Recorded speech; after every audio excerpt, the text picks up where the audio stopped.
రాష్ట్రంలో red book రాజ్యాంగం నడుస్తోంది. ప్రజలు స్వేచ్ఛగా రోడ్ల మీద తిరిగే పరిస్థితి లేదు. మరీ ముఖ్యంగా వైసీపీ కార్యకర్తలు, నాయకులపై కూటమి శ్రేణులు చేస్తున్న దమనకాండ రోజురోజుకు మితిమీరిపోతుంది. దౌర్జన్యాలు, హత్యలు, అత్యాచారాలతో రాష్ట్రంలోని శాంతి భద్రతల పరిస్థితి దిగజారిపోయిందని రాష్ట్ర మాజీ మంత్రి గుడివాడ అమర్నాథ్ ఆవేదన వ్యక్తం చేశారు.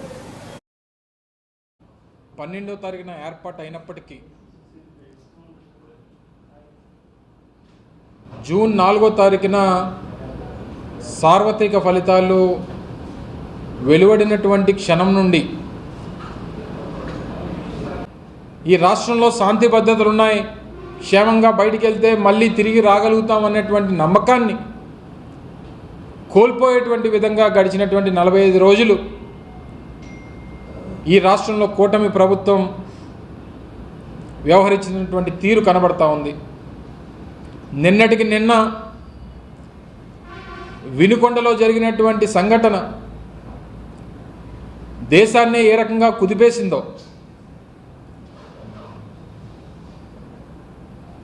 రోడ్ల మీద జనం, పోలీసులు ఉంటుండగా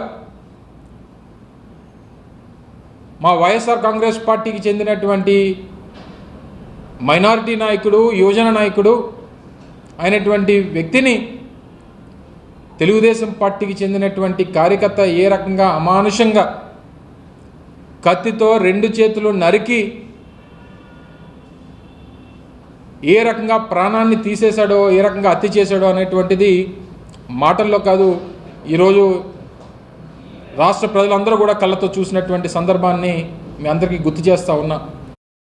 ఈరోజు